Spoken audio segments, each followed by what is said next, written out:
très contents. Et d'ailleurs, aujourd'hui, il y a une nouvelle spécifique à Pinterest. On lance une nouvelle version de Pinterest qui va être annoncée aux États-Unis ce matin, donc plus tard dans la journée. On est tombé pile poil, nous. Voilà, c'est une première pour ici. Et en fait, le principe de cette nouvelle version, c'est d'être plus rapide, d'être d'une utilisation plus simple, un design plus épuré pour plus de simplicité d'utilisation.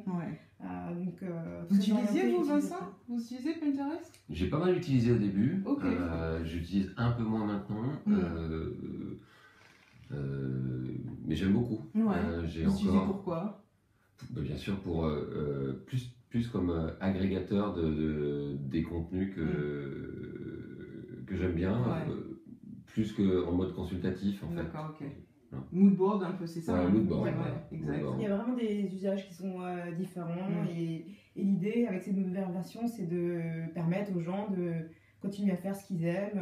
Donc, soit être plutôt dans la découverte, dans l'inspiration, soit d'être dans la construction de moodboard, de tableaux qui sont... donc ce sera beaucoup plus rapide et plus de fonctions. Par quoi comme fonction en plus C'est surtout plus rapide. Donc les ingénieurs, je vais vous passer les détails techniques, mais les ingénieurs, au niveau des infrastructures, ont vraiment allégé pour que les temps de chargement soient beaucoup plus rapides, qu'on ait accès à l'information plus rapidement. D'accord. Aussi bien sur la plateforme que l'application. Voilà, tout à fait. Alors aujourd'hui, c'est sur iOS, mais l'idée c'est que ça soit à la fois sur desktop et à la fois sur Android bientôt. D'accord. Est-ce qu'il y a des différences entre les deux, c'est ça?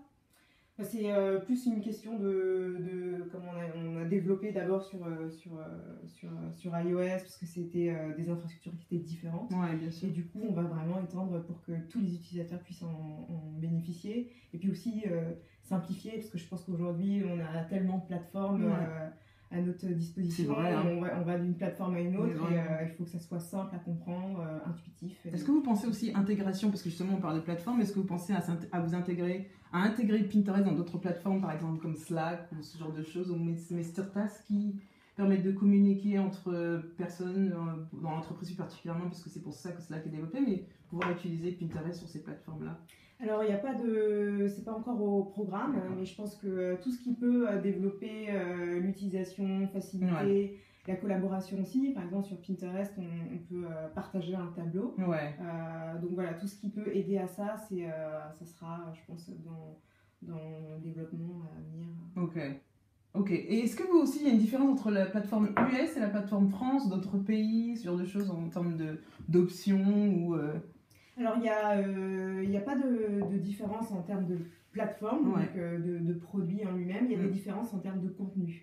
Donc, on va surtout favoriser pour un utilisateur local, du contenu local, parce qu'on n'a pas les mêmes goûts en France qu'aux États-Unis, qu'au Brésil. Et l'idée, c'est de pouvoir vraiment faire sortir tout ce qui parle à un utilisateur français en termes de contenu. Donc, l'enjeu pour nos équipes, c'est vraiment de localiser cette expérience et faire en sorte qu'un Français, une Française, un utilisateur arrive sur la plateforme, fasse une recherche, navigue et trouve des choses qui lui parlent et qui soient vraiment en alignement avec ses centres d'intérêt. Et pourquoi vous n'utilisez plus aujourd'hui Vincent Pinterest? Plus de temps à titre perso, c'est plus une question de temps, je pense, mais Pinterest est aussi une des plateformes qu'on utilise chez Huawei en termes de marque pour avoir une présence la plus large possible sur le web social. Mais c'est vrai qu'il y a pas mal de questions aujourd'hui autour de toutes ces plateformes sur comment les marques peuvent-elles l'optimiser, qu'est-ce que Pinterest propose aux marques, qu'est-ce que Instagram propose aux marques, qu'est-ce que Facebook. Donc on est obligé de travailler de façon prioriser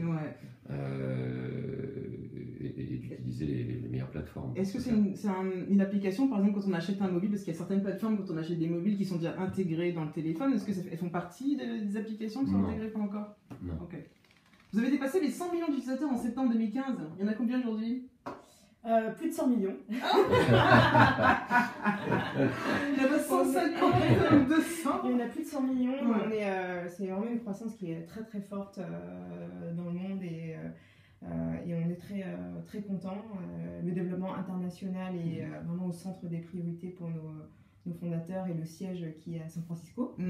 Donc l'idée c'est qu'on continue à à pousser ce développement très fort et à accentuer vraiment notre présence au niveau international. On a la plateforme qui est localisée dans plus de 30 langues aujourd'hui. Donc l'idée c'est encore plus d'expériences localisées, passer plus de temps, plus de contenus qui sont riches et qui sont en affinité avec les centres d'intérêt des utilisateurs dans chaque pays. Exact. Mais est-ce qu'il y a des pays, j'imagine c'est les États-Unis, qui utilisent plus Pinterest quand même, non? C'est historiquement là-bas que tout a commencé. C'est ça. Donc ils ont quelques années d'avance, mais là c'est intéressant de voir qu'aujourd'hui on a plus de 45% de l'audience globale. Donc ces utilisateurs actifs qui sont en dehors des États-Unis. On a presque 2 inscriptions sur 3 qui sont des utilisateurs en dehors des États-Unis. Et cette tendance, elle va vraiment s'accentuer et c'est vraiment le focus. Alors en France en France. En France, je ne peux pas communiquer l'audience en France. On a plus que doublé entre l'année dernière et cette année. Et puis avec des utilisateurs qui sont très engagés, qui passent encore plus de temps, qui sont très actifs. Il y a des accros. Il y a ma soeur d'ailleurs, elle est accro. Elle est là, t'as pas Pinterest, on peut faire. C'est vrai qu'on fait beaucoup de tables rondes des utilisateurs pour mieux les comprendre justement ce que font les communautés en France. Et on a souvent ce retour que je trouve intéressant. Je viens sur Pinterest et j'avais prévu de chercher une recette, de chercher une idée de tenue, et puis en fait je me retrouve à passer des heures sur la plateforme. C'est comme une application shopping, il faut pas y aller pendant les heures de bureau. Mais c'est pour qui justement Pinterest? Qui utilise il y a Vincent qui utilise pour le boulot perso? C'était plus perso, et plus aussi parce que j'étais dans une forme d'exploration de ces plateformes. J'étais consultant en marketing digital, donc c'était évident que je dois m'intéresser à l'époque à Pinterest. Mais c'est une audience qui s'équilibre entre hommes et femmes, parce qu'à l'origine c'était très féminin. C'est une audience qui s'ouvre de plus en plus à toutes les cibles, tout simplement parce qu'on est comme un catalogue d'idées en ligne et qui permet vraiment de trouver tout ce qui est utile pour son quotidien. Donc ça peut être, je recherche une idée de recette pour des dîners ce soir, ça peut être une idée de tenue, décoration, soirée, ça peut être des activités à faire avec des enfants au week-end, pendant les vacances, ça peut être pour un projet de décoration.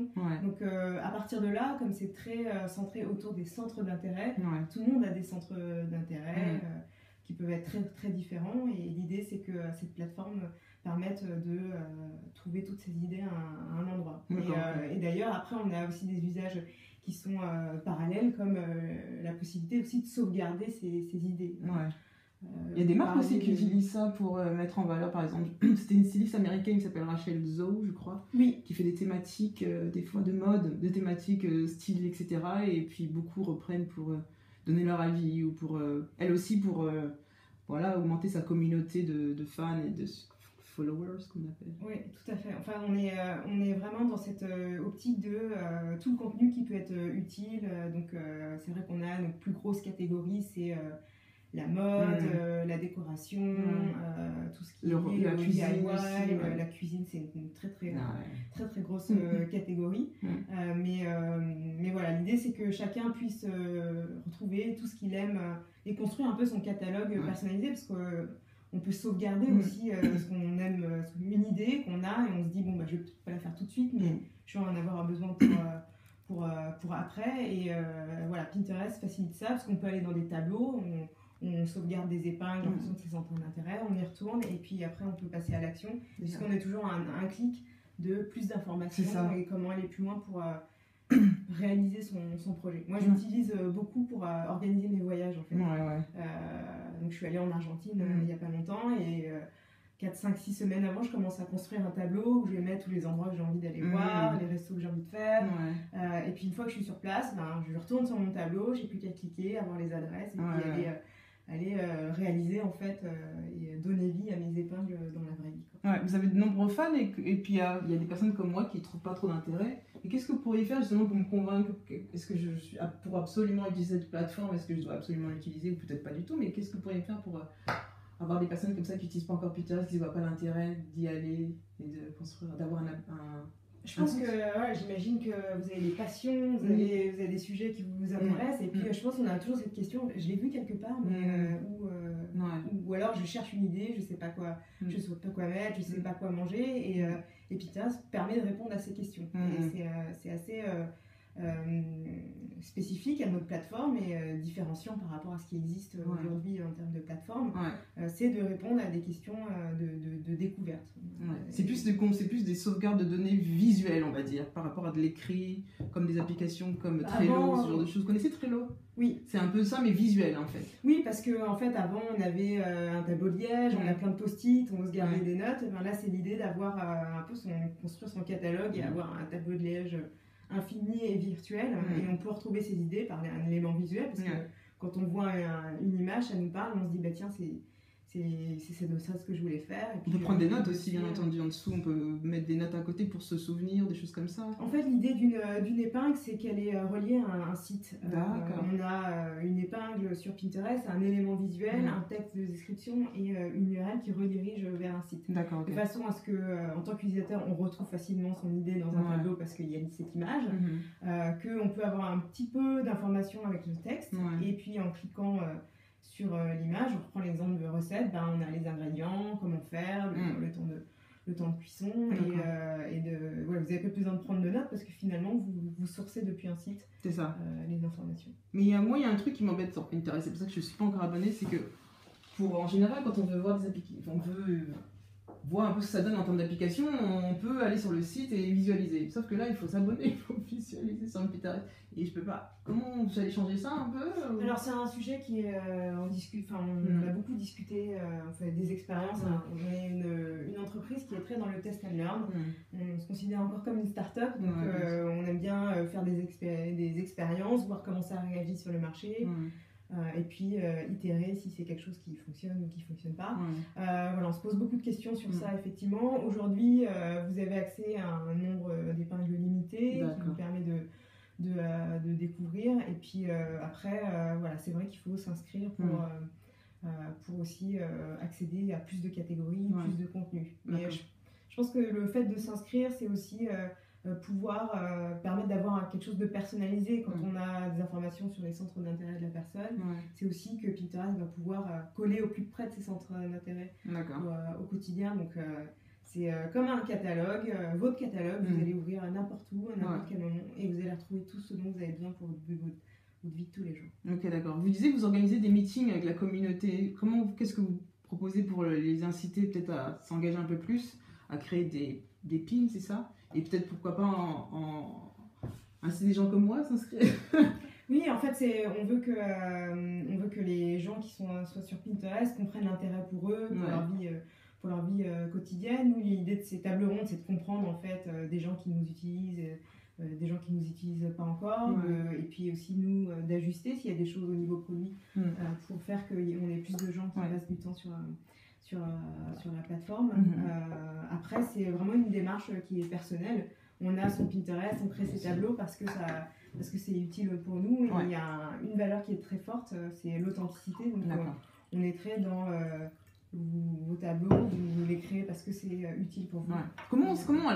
On arrive sur le site, on peut rien voir parce que j'ai essayé encore ce matin, je pouvais rien voir. Je suis là, j'ai pas m'abonner. On peut s'abonner par Google, ce genre de choses, Facebook aussi, je crois, j'ai vu ce que j'ai vu. On peut rentrer un email, on peut faire un Facebook Connect pour s'inscrire. Ensuite, on vous propose des centres d'intérêt. Vous avez la possibilité de choisir 5 centres d'intérêt, je crois, parmi un certain nombre de catégories. Et puis ensuite, on vous guide un petit peu de comment utiliser, quels sont les différents endroits dans Pinterest. Donc ça commence par la page d'accueil qui est personnalisée. Par rapport au centre d'intérêt que vous allez choisir, vous allez avoir des propositions d'épingles en fonction de ça. Vous avez la possibilité d'aller dans des catégories qui sont déjà construites si vous avez des thèmes particuliers qui vous intéressent. Et puis vous avez la possibilité d'utiliser, de taper un mot-clé et de faire une recherche sur un centre d'intérêt. Ce que j'aime bien sur Pinterest, c'est que c'est quand même très imagé, ça donne envie quand même de rester un peu plus longtemps sur la plateforme, de ce qui fait aussi que justement on reste 2 heures au lieu de 30 minutes peut-être aussi. Comment vous faites pour gagner de l'argent? Comment vous faites? Aujourd'hui, on a en fait des pays qui ont lancé la monétisation, donc revenus publicitaires, notamment par exemple les États-Unis et l'Angleterre qui a lancé en avril ce qu'on appelle les épingles sponsorisées, donc qui sont des formats publicitaires qui sont très natifs, qui doivent vraiment s'ancrer dans les usages de nos utilisateurs, qui ne soient pas disruptifs par rapport à ce qu'ils font. Et on veut vraiment, ils sont au cœur de nos préoccupations. Il faut que tous nos utilisateurs aiment être sur Pinterest. Et, voilà, se sentent pas trop perturbés par rapport à... Donc comment je les vois, les épingles payantes? C'est juste un bandeau ou Non, c'est une épingle comme une épingle classique, sauf que là on mentionne que c'est une épingle sponsorisée. D'accord, ok. Comme une publicité sponsorisée sur d'autres... Est-ce qu'il y a des fonctions payantes aussi sur la plateforme? Par exemple, si je dois cliquer sur un petit bonhomme Mickey, est-ce que c'est payant, ce genre de choses? Je sais pas. En termes de business model pour la marque? S'il y a des... Comme je sais pas comment ça... Pour les utilisateurs. Ouais, voilà, pour les utilisateurs. Est-ce qu'il y a des choses payantes? Non. Aujourd'hui, c'est vraiment une plateforme qui est ouverte à tout le monde. Ces formats publicitaires sont à destination des marques, des partenaires qui ont envie d'amplifier leur visibilité sur la plateforme. Donc c'est juste de la visibilité pour les marques. Vous allez pas... de façon aussi bien que pour les utilisateurs comme qui utilisent Pinterest, pour les marques qui veulent essayer d'engager un peu plus leur communauté aussi, qui les suivent sur Pinterest, d'avoir des formats publicitaires, je sais pas. C'est d'engager avec cette audience, que nous, on a vraiment une audience qui est très engagée, qui a une relation très personnelle avec les épingles. Souvent, on dit, quand on épingle, c'est qu'on planifie son futur, on va le faire. Donc, il y a une action derrière, une intention. Donc pour les marques, connecter avec ce type d'audience, c'est très important et de se positionner vraiment très en amont de l'acte d'achat. Même quand on est en phase d'inspiration, c'est bien pour les marques de connecter. Donc grâce à ces formats, peuvent engager avec cette communauté qui est très forte et qui est très engagée. D'accord, ok. Sur les autres pays à l'international, on est encore concentré sur la croissance. D'accord. Donc que nos utilisateurs, notre base d'utilisateurs croient, qu'on arrive à travailler avec des marques et des partenaires et des influenceurs qui amènent du contenu qui soit pertinent pour tous nos utilisateurs. Vous payez des influenceurs? Quand vous sponsorisez des influenceurs, vous les payez pour Non, nous on est dans l'éducation, on explique quel est l'intérêt de travailler sur la plateforme pour eux, pour justement engager, pour avoir plus de visibilité. Et puis après, libre à tout le monde de se développer. Donc c'est une plateforme freemium, on va dire, d'une certaine manière. C'est totalement freemium pour l'utilisateur. Oui. D'accord. Tout à fait. Ok. Le projet de développement, à part le lancement d'aujourd'hui, vous prévoyez d'autres choses, d'autres fonctions, d'autres développements possibles? Sur Android, c'est disponible aussi? Ça va être disponible dans un petit peu plus longtemps. Les projets de développement, c'est très tourné autour de l'utilisateur. Donc on a toutes nos équipes ingénieurs aux États-Unis qui sont vraiment tournées autour de l'utilisateur et comment on améliore l'usage de tous les jours. On va aussi potentiellement développer des espaces pour pouvoir proposer des espaces éditoriaux, proposer des sujets qui sont tendances pour guider un petit peu les utilisateurs. À travers des influenceurs sur des choses. Très axé rapidité et utilisation. Et intégration dans d'autres plateformes pour le futur. J'espère. C'est clair. Ça fait quel âge déjà Pinterest? Ça a, je crois, 5 ans. Ok. C'est encore jeune, quoi. C'est encore jeune. D'accord, c'est ça. Très ambitieux et beaucoup de projets. Vous allez vous remettre sur Pinterest, Vincent? Ou je vais tenter. Je vais faire quoi? Je vais me remettre sur Pinterest? Ouais. J'étais assez intéressé par l'histoire des voyages. Je trouvais que c'était pas inintéressant comme approche d'aller chercher des lieux. Donc je pense que c'est le point qui va me donner envie d'y retourner. C'est ça, c'est clair. Parce que le truc, c'est après, comme on disait, il y a tellement de plateformes. Il y avait, je crois, un article aussi qui disait ça aux États-Unis, je sais plus si c'est sur Inc ou quoi, qui disait qu'est-ce qu'on fait avec toutes ces plateformes. À un moment donné, on reste tellement trop sur notre plateforme qu'on ne travaille plus. Et c'est vrai qu'il faut trouver un moyen que ce soit vraiment utile et pas qu'il y ait juste une plateforme en plus qui propose une petite option en plus. Et si Pinterest arrive à s'intégrer dans notre application, pourquoi pas? Vous allez vous y mettre. C'est ça, franchement, je vais tenter. Je vais commencer sur le mobile, on va voir ce que ça donne. Mais avant de continuer avec Vincent, je vais juste...